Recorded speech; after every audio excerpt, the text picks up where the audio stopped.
नमस्कार। पॉलिटिक्स में आप सबों का स्वागत है।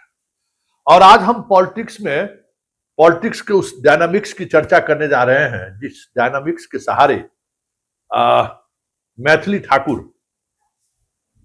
घेरे में आ गई है।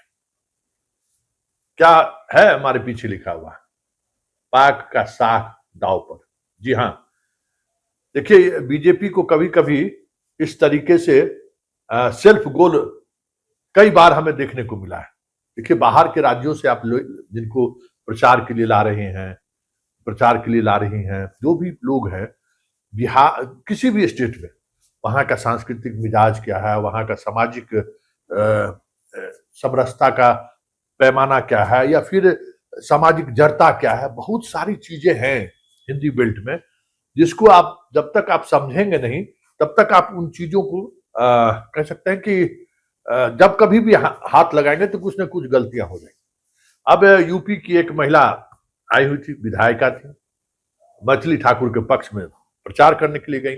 उनको वहां के गांव वालों ने जो है बड़ी सम्मान के साथ पाग और चादर पहनाया। देखिए, मिथिलांचल में पाग और चादर एक बड़ा सम्मान माना जाता है, तो उसी तरीके से उनको सम्मानित किया। लेकिन उन्हें लगा कि अरे ये तो साधारण चीज 10-20 रुपए वाली चीज है, इसका क्या महत्व है।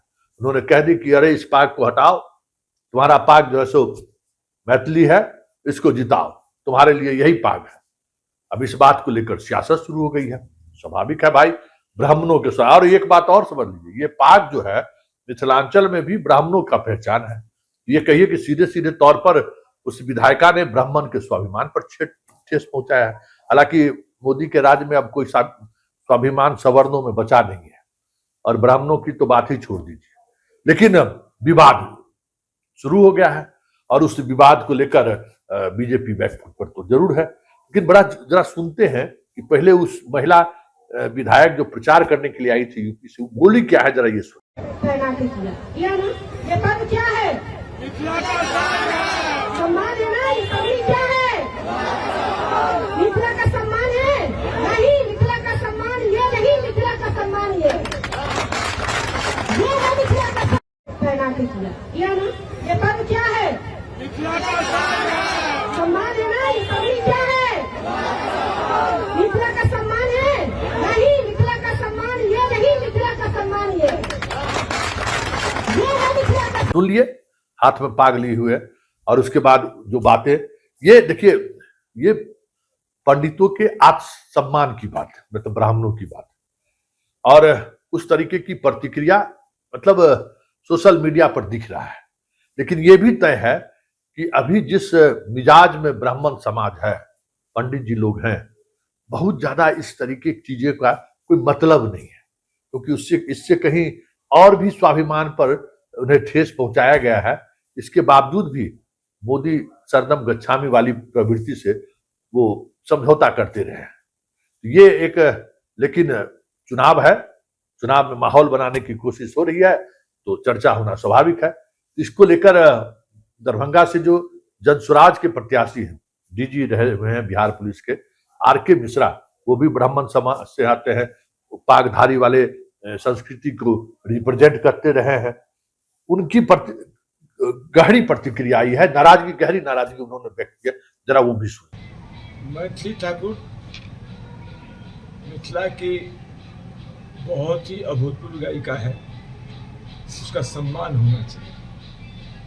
मैथिली ठाकुर भले ही राजनीति में आ गई है, लेकिन वो मिथिला की बेटी है, उसका सम्मान होना चाहिए। लेकिन जिस तरह से वीडियो में जो मिथिला की धरोहर, मिथिला के मान सम्मान की प्रतिमूर्ति, शादी हो, उपनयन हो,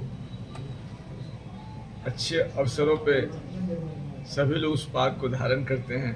और आज तो प्रधानमंत्री हो कि मुख्यमंत्री हो, सबको पाग पहना के सम्मान करने की परंपरा हमारे यहाँ है। उस पाग को हाथ से फेंक देना और उसके ऊपर किसी व्यक्ति के सम्मान को कहना, ये तो मिथिला का अपमान है, जनक नंदिनी सीता का अपमान है। हमारी जननी सीता से भी सम्मानित इस धरती पर कोई हो सकता है? मिथिला की बेटी जगत जननी, उनकी बात होनी चाहिए। उस बाद परंपरागत ढंग से हमारे मान सम्मान की पहचान है, उसको धूल दूषित किया गया, उसको हाथ से फेंक दिया गया। भारत की राजनीति, रणनीति या युद्ध नीति भारत का प्रधानमंत्री या भारत का रक्षा मंत्री या भारत की संसद करेगा, न कि अमेरिका के प्रेसिडेंट करेंगे। ये तो इस पार्टी की हकीकत है। जिस पार्टी को राष्ट्र का सम्मान नहीं है, वो हमारे मिथिला के पाक का सम्मान करना कब सीखेंगे? मैं तो उस बहन को जिन्होंने इस तरह से किया है, जोश में किया है, उन्हें तो पूरे मिथिला से एक बार हाथ जोड़कर माफी मांगनी चाहिए। आपने सुन लिया। लेकिन बड़ा सवाल ये है कि ये सब कुछ ठीक है, स्वाभिमान पर ठेस पहुंचाया भी गया है। सामने जो महिला विधायिका है, उनको ये इस बात का इल्म नहीं होगा, इसलिए उन्होंने ये यहां तक बात कह दी। लेकिन सवाल ये है कि ये जो मान और सम्मान और का सवाल है, उस मान सम्मान का तो मायने बदल चुका है, और उस बदलते हुए मायने में मैथिली ठाकुर को कितना नुकसान पहुंचाएगा ये कहना मुश्किल है। लेकिन चर्चाएं तो जरूर होने शुरू हो गई है। और मैथिली ठाकुर अलीनगर से चुनाव जिस तरीके से लड़ रही है, तो आने वाले समय में इस तरीके के हमला और बढ़ेंगे, क्योंकि वहां के जो आरजेडी के प्रत्याशी हैं वो भी ब्राह्मण हैं। उन्होंने अपने उम्र का हवाला देकर एक इमोशनल कार्ड खेला है। तो ये सारी चीजें चलेंगी, लेकिन देखना ये दिलचस्प होगा कि ब्राह्मणों का जो कमिटमेंट मोदी के साथ है, उस कमिटमेंट के सामने पाक का अपमान भी कितना छोटा पड़ जाता है, देखना यही बाकी है। क्योंकि बाकी सारी चीजें तय दिख रही है, लेकिन चुनाव है तो खबर है, और खबर है तो फिर एक खबर को लेकर जो डायनामिक्स है, उस डायनामिक्स की चर्चा होना स्वाभाविक है।